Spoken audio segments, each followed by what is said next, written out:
Hello. आज 8वा episode नाही म्हणजे हा एपिसोड आहे बायनरी कोड. माझा नेक्स्ट मूवी आहे binary code, the book of present day. याची खास मध्ये फिल्मची स्टोरी सांगतो. हे फिल्म एवढी माहोल का होती कारण मी बहुत विचार करून याला डिझाईन केला, बहुत थिंक करून. म्हणजे जशी माझ्या ह्याच्यात आयडिया आली तसं मी आयडिया शूट करत जाईन याच्यात, कारण ती आयडिया सेव्ह राहते. सो मी याच्यावर काय विचार करतो, बायनरी कोड सेगमेंट 2 मध्ये काय होते, म्हणजे फिल्मची स्टार्टिंग मध्ये काय एक वॉर आहे, म्हणजे थोडस हिस्ट्री दाखवत आहे त्याच्यामध्ये. म्हणजे नियर अबाउट आपली इंडियन हिस्ट्रीमध्ये काय आहे की इंडियन हिस्ट्रीमध्ये नियर अबाउट 1950 मध्ये आपलं संविधान पास झालंय. तर याच्यावरच ही मूवी आहे. एक फॅक्ट आहे, ब्रिटन अंग्रेज मीन्स त्यांनी राज्य केलं होतं आपल्या देशावर नियर अबाउट 150 वर्ष, राईट. तर 150 वर्ष इन दी एंड मध्ये काय झालंय की का म्हणजे ब्रिटननी राज्य करणं काऊन सोडून दिलं, काय वॉर तर झाला नाही. तर हे असं झालंय की जे दुसरं महायुद्ध झालं, जो दूसरा महायुद्ध हुआ था, उसमें करीब सभी देश को उसका इफेक्ट पहुंचा था, सभी देशों को, उसमें से ब्रिटन भी था. ओके, हिंदी नाही मराठी, त्याच्यामध्ये ब्रिटन पण होता. सो वाय म्हणजे काय की त्यावेळेस जे वॉर झालाय, जर्मनी, ऑस्ट्रिया, फ्रान्स, जे युरोपमध्ये सेकंड वर्ल्ड वॉर झाला त्याच्यामध्ये बहुत हानी झाली. त्याच्यामध्ये इंग्लंडची सर्वात जास्त झाली आणि याच्यामुळे त्यांचं पॉवर कमी झालंय. त्यामुळे दुसऱ्या देशावर त्यांचं वर्चस्व होतं ते कमी झालं. म्हणजे त्यांना आता स्वतःचे देश वाचवण्यासाठी त्यांना तिकडे जावं लागलं. त्यामुळे इथे त्यांना ते झालं करावं लागलं, सोडून द्यावं लागलं. तर जेव्हा देश स्वतंत्र व्हायच्या अगोदर काही लोक होते त्यांना ईट का जवाब पत्थर से देना पसंद था. मीन्स त्यांना नेहमी वॉर करणं असं करणं आवडत होतं. त्याच्यामध्ये भगतसिंग होते, पण ते यात सक्सेसफुल नाही झाले. त्यांना फाशी देण्यात आली शेवटी, ते सक्सेसफुल नाही झाले. आपला भारत स्वतंत्र झाला अहिंसेच्या मार्गातून, जे गांधीजींनी फॉलो केला आहे. सो काय झालंय की असे काही लोक, फक्त भगतसिंगच नव्हते, की खूप सारे लोक होते जे ईट का जवाब पत्थर से देना चाहते थे. आणि त्याच्यामध्ये होता एक सोसायटी, त्या सोसायटीचं नाव आहे माइंडमध्ये असं कोणतं नाव तर नाही येऊन राहिलं, बट एक एक्झाम्पल म्हणून जसं एक्स सोसायटी तसं मी म्हणतो इल्युमिनाटी, राईट.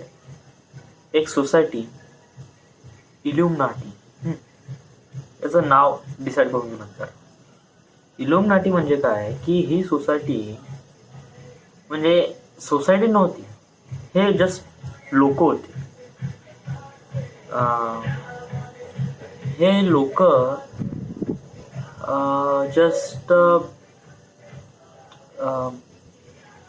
लोक जस्ट काय करत का होते लोक, यांना म्हणजे जस्ट वॉर तर करणं आवडत होतं. म्हणजे जेव्हा भारत बंद झाला तर यांचा प्लॅन काय होता की आपण, यांनी आमच्यावर 150 वर्ष राज्य केलं आहे, तर आपण यांच्यावर राज्य करावं आता.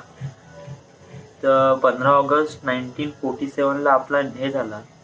तर यांनी डिसाईड केलं, या लोकांनी, some of the people of group, का भारतांनी त्यांच्यावर अटॅक करायला पाहिजे, की आपण त्यांच्यावर वर्चस्व करायला पाहिजे.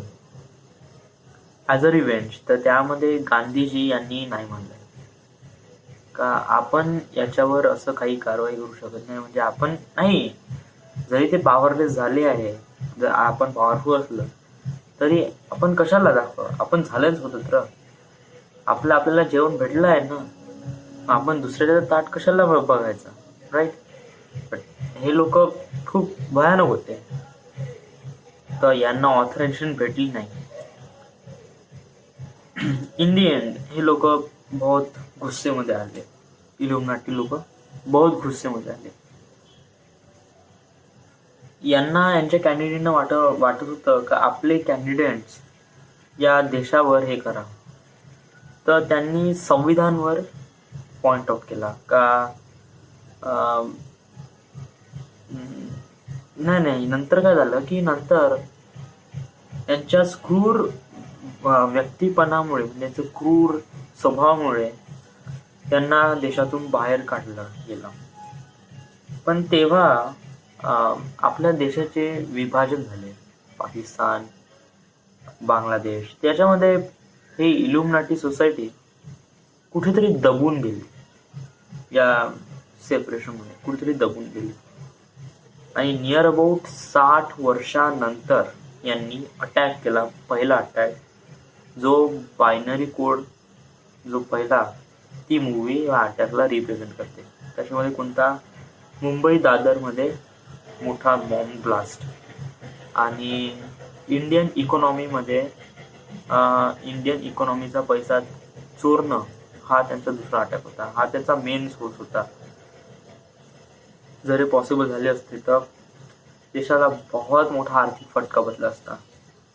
पण असं काही झालं नाही, कारण याच्यामध्ये या 4 जणांनी, रोहन, अल्ताफ, फैजल आणि नैना, या 4 जणांनी त्यांचा प्लॅनचा पर्दाफाश केला. आणि त्यांना माहित होतं की कसं पुढे काय होणार आहे. तर ही स्टोरी याला रिप्रेझेंट करते का हे पीपल, हे इल्युमिनाटी पीपल आहे कोण, हे इल्युमिनाटी पीपल आहे कोण, आणि यांनी त्यांचं काम काय. आता हे बायनरी कोड प्रेझेंट आहे, बुक ऑफ प्रेझेंट आहे. व्हाय इज बुक ऑफ प्रेझेंट आहे सांगतो मी काय. आता याच्यामध्ये फिल्मच्या स्टार्टिंगमध्ये हिस्ट्री, तिथे स्टार्टिंग मध्ये काय आहे की एक माणूस ते असं दाखवतो होतो, एंड मध्ये तो म्हणतो की इल्युमिनाटीचे लोक तुमच्या देशांना सोडणार नाही, किंवा इट्स अ रिव्हेंज वगैरे असं काहीतरी म्हणतो गांधीजीला वगैरे, असं काय नेहरूला. तर त्यामुळे बस्तीच होत. हे झालं फिल्मचे स्टार्ट.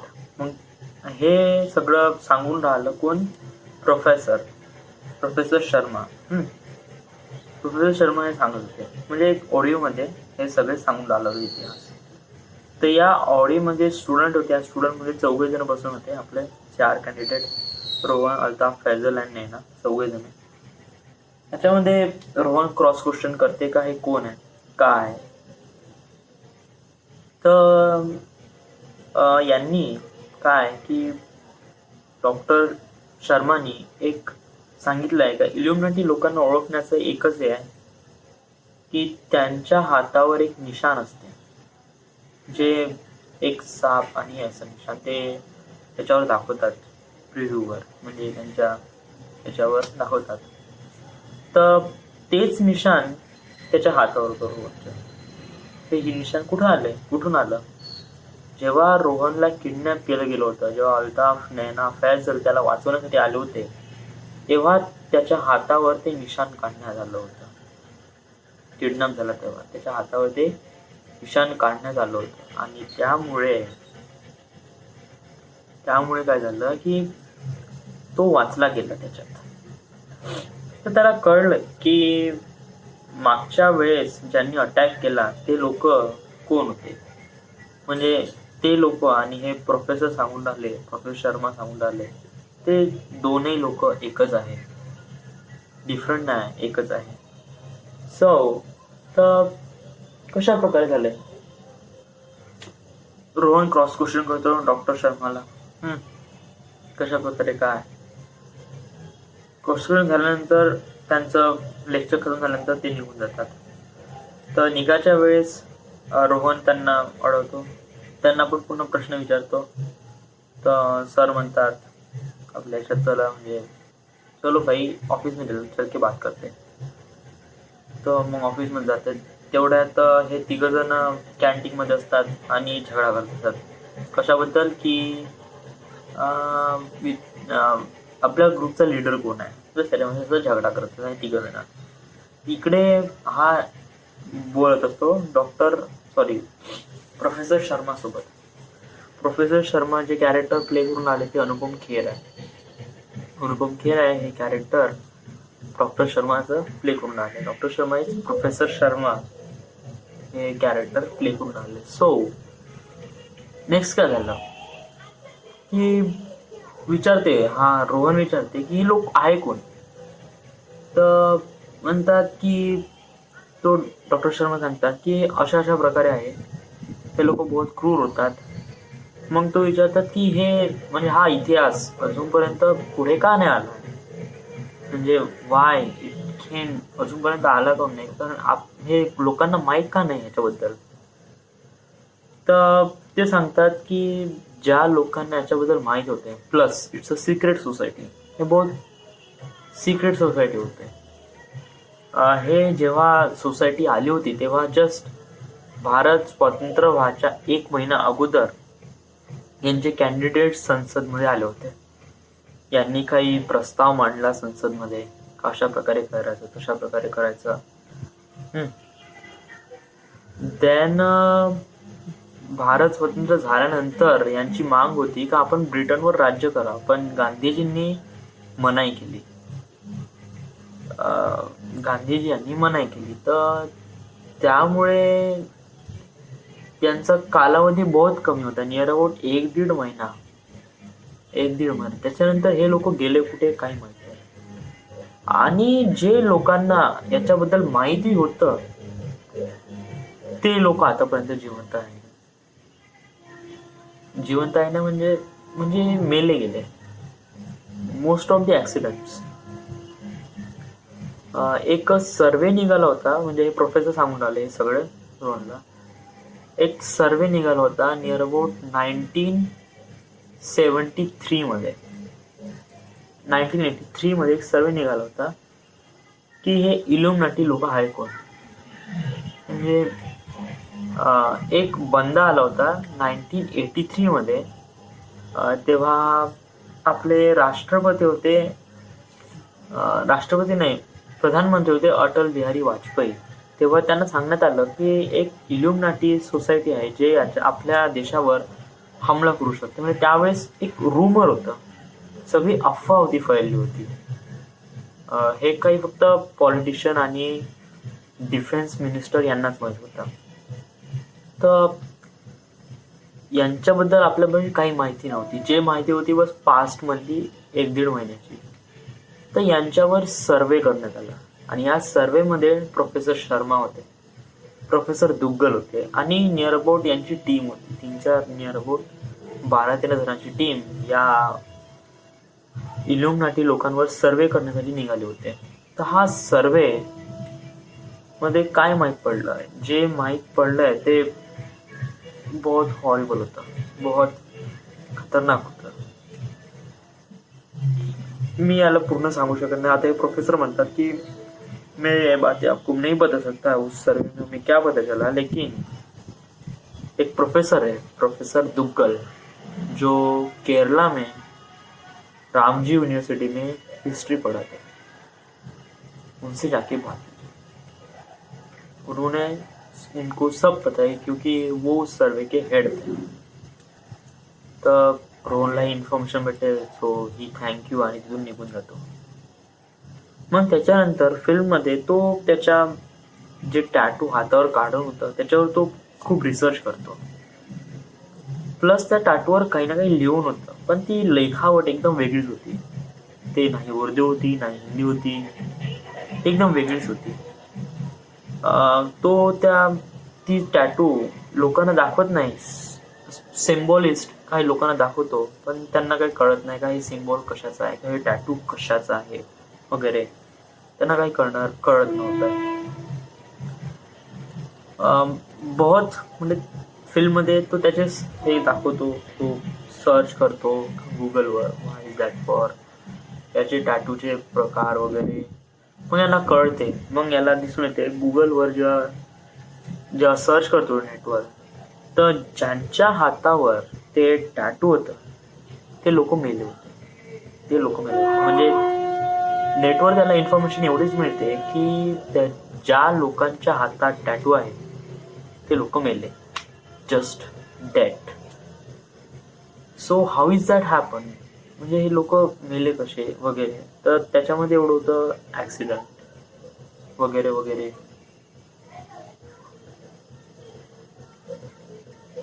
ॲक्सिडेंट बस याच्यावरच होतं, बाकी पुढे काही इन्फॉर्मेशन याच्याबद्दल नव्हती. इन्फॉर्मेशन होती की ॲक्सिडेंट झाले कसे, तर टोटल नॅचरल केसेसमध्ये होते. ॲक्सिडेंट होतात कसे, कार ॲक्सिडेंट, बाईक, किंवा मर्डर नव्हता, जस्ट ॲक्सिडेंटच होते मोस्ट ऑफ दी, ज्या लोकांच्या हाती होते. हे त्याला सर्च करून कळलं. अदर थिंग, जे नाव सजेस्ट केलं होतं डॉक्टर शर्मानी, प्रोफेसर शर्मानी, ती प्रोफेसर दुग्गल आहे, जे या इल्युमिनाटी लोकांबद्दल इन्फॉर्मेशन यांच्यापाशी भेटतो. तर हा त्यांच्यावर सर्च करतो. तर हे केरळामध्ये ॲज अ कोणीतरी युनिव्हर्सिटीमध्ये ॲज अ प्रोफेसर वर्क करायचं.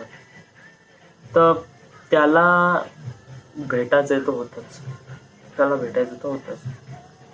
तर त्यामुळे रोहन पुढे जातो, केरळामध्ये जातो.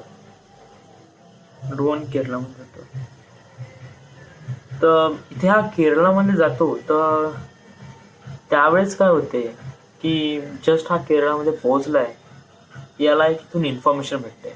इन्फॉर्मेशन कोण देतो, रोहन, अल्ताफ, फैजल आणि सिंघम. हे चौघजण इन्फॉर्मेशन देतात की प्रोफेसर शर्मा यांची डेथ झाली, आणि ते कार ॲक्सिडेंट, म्हणजे यांची डेथ झाली आहे फूड पॉयझनिंग. म्हणजे त्यांना काही कळलं नाही का हे फूड पॉयझनिंग झालंय कसं. म्हणजे जस्ट 2 दिवसा अगोदरही चांगले होते, आणि जस्ट फूड पॉयझनिंगमध्ये पूर्ण फॅमिली नाही यांची, जे फॅमिलीमध्ये त्यांचे वाईफ आणि ते दोघं जण, त्यांचा मुलगातला कोण होता, दोघंच जण, वाईफ आणि ते दोघे जण मेले ऑन द स्पॉट. त्यांच्या घरी फूड पॉयझनिंग झालं, त्यांचा मर्डर झाला. तर मर्डरच्या इन्व्हेस्टिगेशनसाठी सिंघम तर लागूनच असतो. एव्हिडन्स काहीच नसतं, त्यांची डेथ झाली कशी, आले कोण, मेले कसे, काहीच. जस्ट एवढी इन्फॉर्मेशन भेटली का त्यांची गॅस लीक होती, आणि त्यामुळे त्यांच्या अपार्टमेंटमध्ये आग लागली, आणि त्यामुळे मेले. पण मर्डर झाल्यानंतर गॅस लीक झाली. दिस मर्डर केल्यानंतर एव्हिडन्स मिटवण्यासाठी ते गॅस ब्लास्ट केलं असं वाटते, हे सिंघमला गव्हर्नमेंट सांगते. तर इल्युमिनाटी लोकांबद्दल इन्फॉर्मेशन असणारा फक्त एकच व्यक्ती असतो आता प्रेझेंट, आणि त्याचं नाव असतं प्रोफेसर दुग्गल. त्यांची लाईफ वाचवणं बहुत गरजेचं असतं, कारण आता जे लोक आहेत जे प्रोफेसर शर्माच्या मागे आहे, त्याला डाऊट असते का तेच लोक प्रोफेसर दुग्गलच्या हाती आहे. तर he have to save that professor Duggal. तर हा फास्टली तिथे जाते. तर तिथे काय होते की जेव्हा तो ऑफिसमध्ये जस्ट एंटर करतो, तेव्हा 3-4 लोक त्यांच्या ऑफिसमध्ये दिसतात. म्हणजे ॲटलिस्ट ते लोक जे प्रोफेसर दुग्गलला मारणार आहे ते लोक हेच असतात. प्रोफेसर शर्माला मारणारे जे लोक आहेत तेच बहुतेक याच्या अगोदर आले आहे आणि माय बी मारणार आहे. तर रोहन एकटा काय कसं काय वाचवणार, रोहन एकटा काय, ही नीड हेल्प. त्यामुळे तो कॉलेजच्या तिथल्या सराउंडिंग पीपल त्यांची हेल्प घेतो का, just we need help. Then Rohan ऑफिसमध्ये घुसतो, प्रोफेसर दुग्गलशी बात करतो. सर आप कैसे हैं? Sir my name is Rohan Tendulkar and I am from Mumbai.